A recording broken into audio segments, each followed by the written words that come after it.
Sharon Graff, and I'm the owner of The Modern Skein, which is a yarn shop here in Montgomery, Texas. Thank you so much for tuning in.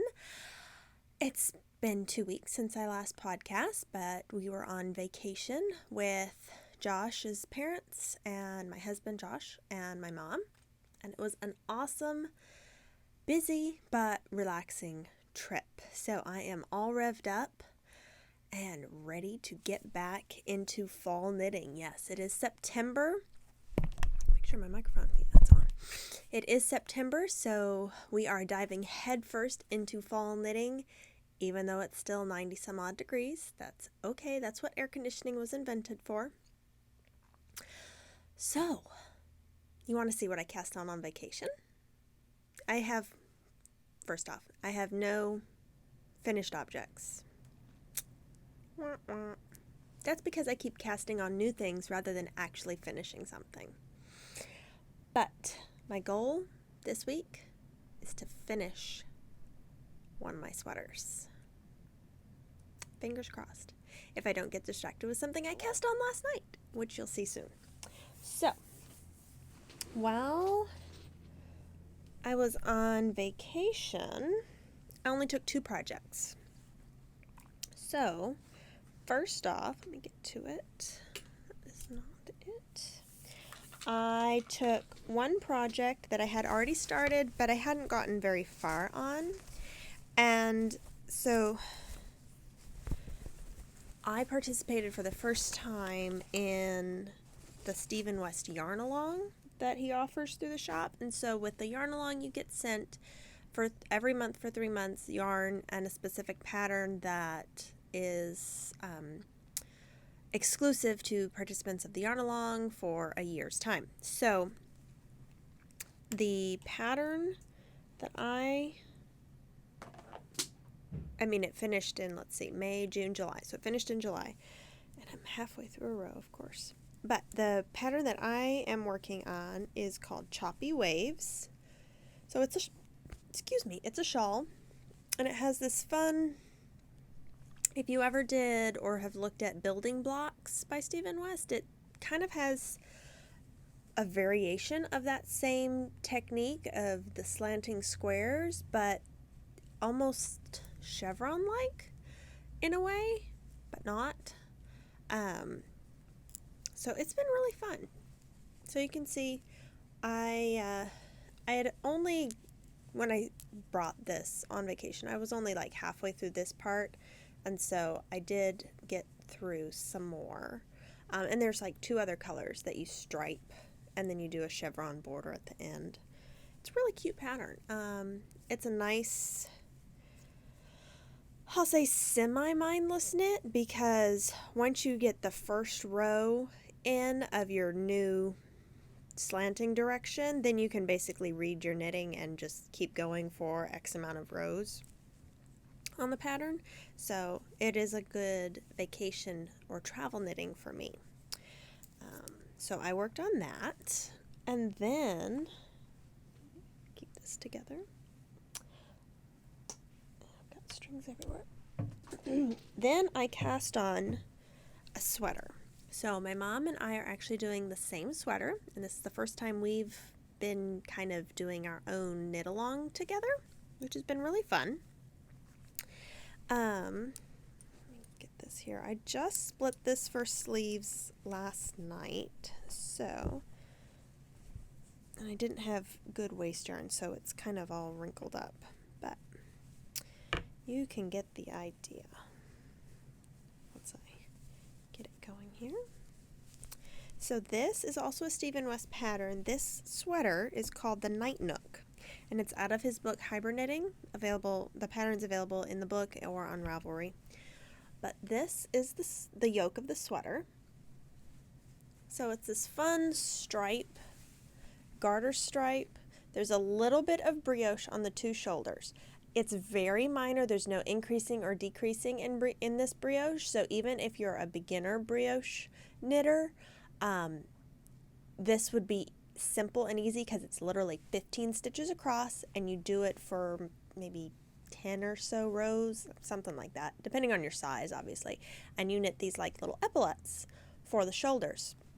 in brioche, and that's the only brioche in the whole sweater. So it's a very minor amount, easy, anyone can tackle it. And then you do these little garter stripes on the front and on the back, and then you do stockinette stripes, then you separate for your sleeves, and then now it's all knitting in the main body color, which for me is this kind of brown, which is of course one of my favorite. It's Bluefinch by Ching Fibers. And then the gray is Lerwick by Croft by West Yorkshire Spinners and Jamieson's and Smith. This is a Aran weight sweater. First time I've knit an Aran weight sweater, actually. I actually really like it because even though it's thick, it's not heavy at all. It's a very light. So the Ching Fibers is 100% BFL, and then of course the Croft is 100% Shetland wool. So they're both the more of the woolen spun or the lighter spun wools, and so I think I'm actually going to be able to wear this decently, even here in Texas, a couple times. The modification I'm going to do is I'm going to shorten the sleeve. So it's written for a full length long sleeve. The sleeve is also per the pattern striped.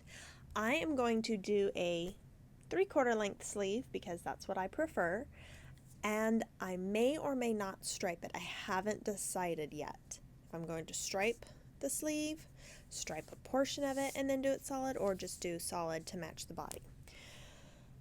Or I could do my contrast color. I haven't decided yet. So that is my Night Nook sweater. And I cast that on the trip as well. Then, let's see, what else?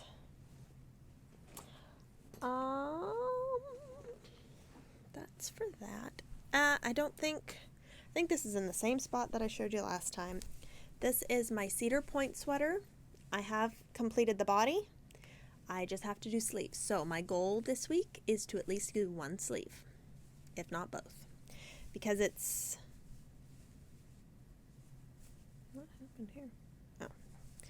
Thought I'd drop stitches, but no. It's a very simple sleeve, so yeah, I'm just gonna go for it. Hopefully I can get both of them done, and then this sweater's finished. Yay! This is Cedar Point. It's a free pattern by Espace Tricot, and it's got this fun little funnel neck, a little bit of color work right here. My colors are almost identical to the original. Now, it's not the same yarn. I don't carry the yarn that I've knit this in. I got it on vacation, and I did Brooklyn Tweed's Peary, which is a fingering weight yarn, and then I held it with a strand of Shibui's new silk cloud called the Tweed Silk Cloud. But you could get a very similar effect by holding any strand of fingering weight yarn and any strand of a lace weight mohair, and you get a very similar effect. So mine is just kind of I'll say a taupey gray, a gray taupe up here, almost bone-like, and then the black. So, fingers crossed I can get sleeves done on that. Then, I'm going to put all of this stuff. You know what? Did I not bring that? Oh yeah, there it is. Then before our vacation, I had the itch to cast on something else. Why, I don't know, but I did. And so I cast on, again, I'm doing such a great job for being a yarn store owner. Like the next couple projects, I don't carry the yarn, but oh well. So this is the beginning of the yoke for the bouquet sweater. And I think it's Yonko Otomoto is her name. And I have a string hanging down. So this is the beginning of the color work for bouquet. And so the cool thing with this color work is you actually, in part of it, you carry your yarn, your float, in the front. It's pretty cool. Creates a really neat, which is my back and my front. That's the front. Okay. So it creates this really cool, of course it'll look better when it's steamed out, but cool kind of design. So it'll look like kind of a thistle. Now I'm not going to do all the color work that is in the actual pattern. It's kind of all over color work. I'm only going to do this front yoke, and then you switch to a different chart where you do color work on the front and the back, and I'm just maybe going to continue a little bit on the front, and that's it. So it's just a little more limited color work. So the yarn that I'm using here, the black is Nightshades in the 1257 colorway. I have a whole second sweater's quantity left over from my Norderny, and I really love this yarn. So that, and then this kind of peachy kind of color, peachy tea stained color, is a skein of yarn that I picked up in New York a while back, over a year ago now. So using up a little stash with this project, which is always a good thing. Let's see, do I have anything else? I have yarn wound for another project, but we'll talk about that later because I haven't cast it on. And la-ti-da-ti-da. I think that's it. Now the project I cast on last night. So as you may have seen on Instagram, we got in our shipment of Tot Le Matin yarn from France, and her yarn is stunning. So with this order, I told her the two bases that we wanted. So we wanted a restock of the sock base, which flew off the shelves. I literally only have 2 skeins of one color left in that from our original batch. And we wanted to get the sport weight option. It's also 100% merino. It has 328 yards per skein. And the sport weight, there's quite a few patterns right now that are actually starting to use sport weight. Sport weight is not super common in the United States, but it's very popular in Europe.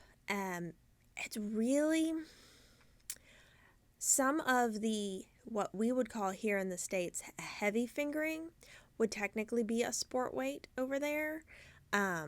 It's really between a fingering, or a regular fingering, and a DK.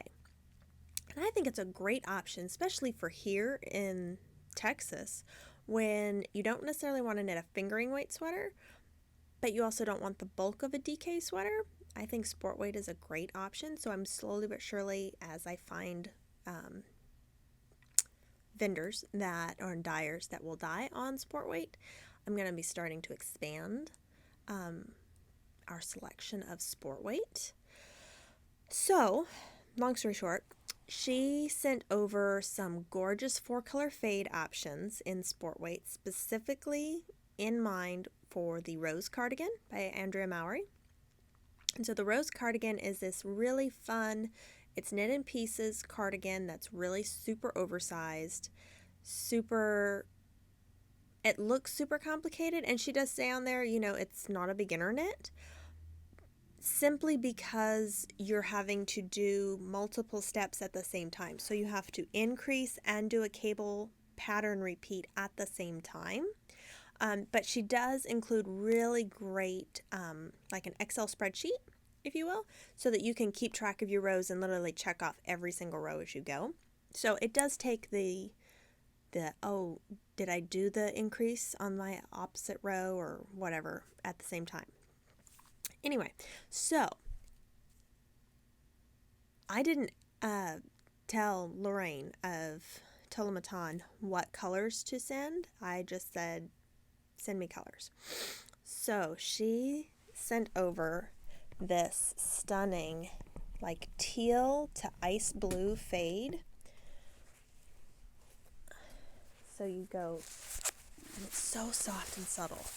So dark teal, kind of a lighter teal with the darker teal speckles, and then this kind of icy blue with teal, and then this icy blue. So pretty. So this is what my rose cardigan is going to be. And I cast it on last night. Where'd it go? So, literally, I cast it on last night. I think, what did I do? 8 rows and went to bed. So, I haven't gotten very far, but ta-da! I did my first little cable. So that's the neat thing, is up the shoulder seams, there's an exposed seam with cables on either side. Super pretty. In fact, do I have the pattern? Here, yeah, I do.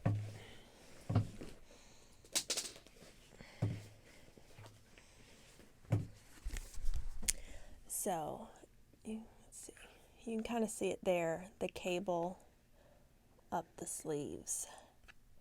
And then there's a cable here. So you knit the front piece, the left front piece, the right front piece, the left back and the right back, and then you add on the cuffs, the bottom waist, and the neckband after you've seamed all that together. So, yeah, that is that. And if you like the original colors, of course, the original was knit out of La Bien-Aimée, but Lorraine dyes up her kind of interpretation of that soft rose tone, and the camera is not doing these yarns justice. So you have these pales and just softly going into these rosy mauves. It's just stunning. So we have those 2 sets available.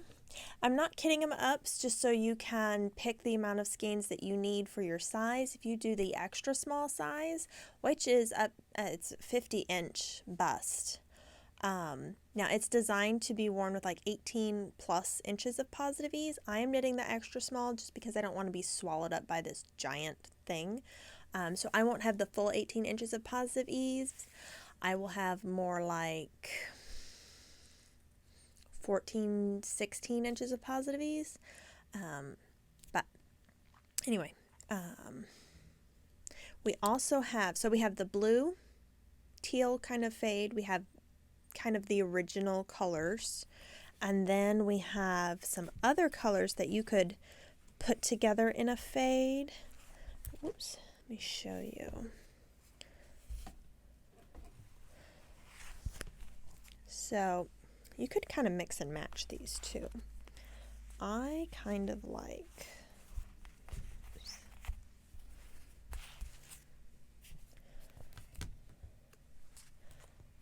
this combo. If you like blues and purples, I think that's really pretty. You could also do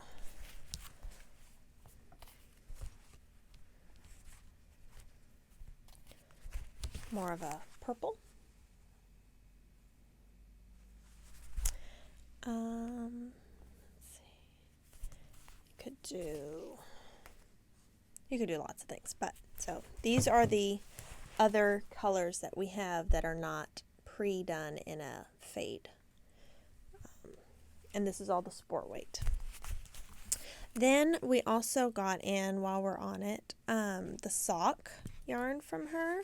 So some of these coordinate, some are nice contrast colors, all sorts. So this is, I'm not even going to try to pronounce some of these because they're French. You know, half the secret to French words is don't pronounce half the word. Let's see. This is Edinburgh. I can say that. This is a beautiful color. Kind of blue with browns and even orange speckles in here. It's really pretty. This is a lovely neutral. Kind of reminds me of a mushroom color. And the name, it's not spelled the same, but it reminds me of steak au poivre. It's poivre. That's going to be backwards, so that doesn't help you guys.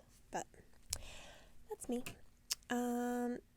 No, this is the old batch. The sage, we've got that left. This is fine. She's just mastered these soft pinks. This one is Anne. Has some really nice dark speckling in here. I don't know if you can see that. This is Sansa. It's a little more teal in person than it's showing up. This one is Yahama, I believe. This one has more of the purple speckles in it versus the blue and the black of that first one. This is just a rich color jasper. Jude, again, rich teal. This one is lovely. This one is called Purdue. Lovely neutral here called Marie.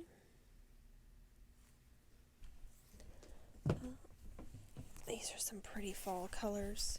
Fox. Cannelle. And Tresor.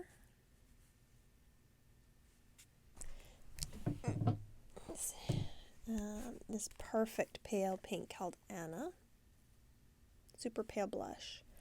And then Dew. A nice gray and blue speckled. So, that is all of the Tot Le Matin yarn. We did get restocks right before I left of Chiagu cords and needles. So if you were looking for that or came in and we had been out of the size needle that you needed or the cord, we have been fully restocked, and I am getting ready to get us restocked on the Leicas as well. Oh, we also got in the new issue of Pom Pom. Get it here. So this is the Seascape one, or Sea Change. And this one is filled with some gorgeous patterns. Let's get a couple pictures for you. I'm sure you've seen some of them on Instagram already, but they are just gorgeous. Look at this cabled wrap. It's just stunning. That would be so pretty out of the Kelborn woolens, or the this might be DK or even Aran White. Let me see. If it's DK, the Croft would be beautiful. Or no, that's Aran White. There we go. It's worsted weight. So yeah, you could use the Croft because Aran worsted, you can pretty much fetch those around. You could also use the Wensleydale that we have. That would be really pretty and give you good crisp stitch definition.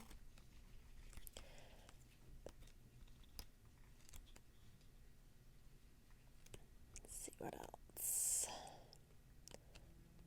Oh yeah, this is gorgeous. This color work, and then so it's color work on the top and then textured down all on the bottom.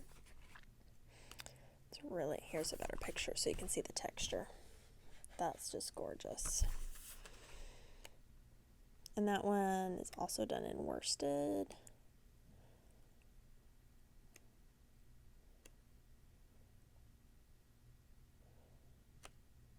So yeah, there's a lot of fun patterns in here. So we have those. You can come in and get your copy or order online. And then we are slowly but surely starting to get in all of our fall yarn, notions, accessories, all that fun stuff. Really, starting this coming week, we should start getting in new things. So stay tuned. Stay tuned on Instagram. Stay tuned here on the podcast.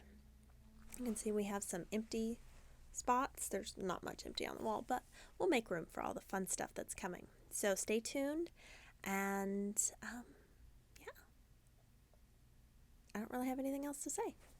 And we need to open in like 15 minutes, or actually 10 minutes. So thanks for tuning in, and I will see you guys next week.